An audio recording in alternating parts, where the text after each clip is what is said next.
আপনার বয়স কম আর আপনার গলব্লাডার স্টোনের জন্য আপনার কোনো প্রবলেমও হচ্ছে না, তাও কিন্তু আমাদের দেশে গলব্লাডার স্টোনের চিকিৎসা করা উচিত।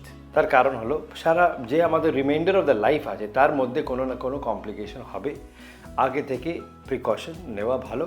সো এসিমটোম্যাটিক হলেও গলব্লাডার স্টোনটা অপারেশন করে নেওয়া উচিত। গলব্লাডার স্টোন যখন কমপ্লিকেশন করবে, ধরুন ইনফেকশন করলো, প্যানক্রিয়াটাইটিস করলো, জন্ডিস করলো বা টিউমার করলো, তখন তো অবশ্যই করতে হবে, এটা কমন সেন্স। এবং কোন কোন পেশেন্টে করতে হবে না, ধরুন আমরা কোনো পেশেন্ট দেখলাম যাদের বয়স বেশি, যাদের হেলথ খারাপ, জেনারেল অ্যানেস্থেসিয়া ফিটনেসটা ভালো নয়, তাদের হয়তো একটাই গলস্টোন ফ্লোটিং, কোনো কমপ্লিকেশন করছে না, এই সব ক্ষেত্রে আমরা কিন্তু সার্জারি না করেও থাকতে পারি। এবার যদি আমাকে চিকিৎসা করতে হলো, কি চিকিৎসা?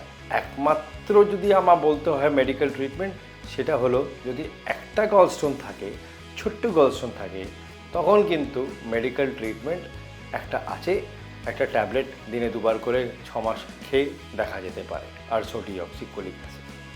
কিন্তু তার বাইরে প্রত্যেকটাই স্টোন ডিজিজের জন্যে গলব্লাডার সার্জারি করতে হবে। যদি আপনার কোনো প্রশ্ন থাকে, আমরা আছি, আপনারা ফোন করতে পারেন 9830006067 অথবা যে ইমেল অ্যাড্রেস দেওয়া আছে নিচে, সেখানে ইমেল করতে পারেন।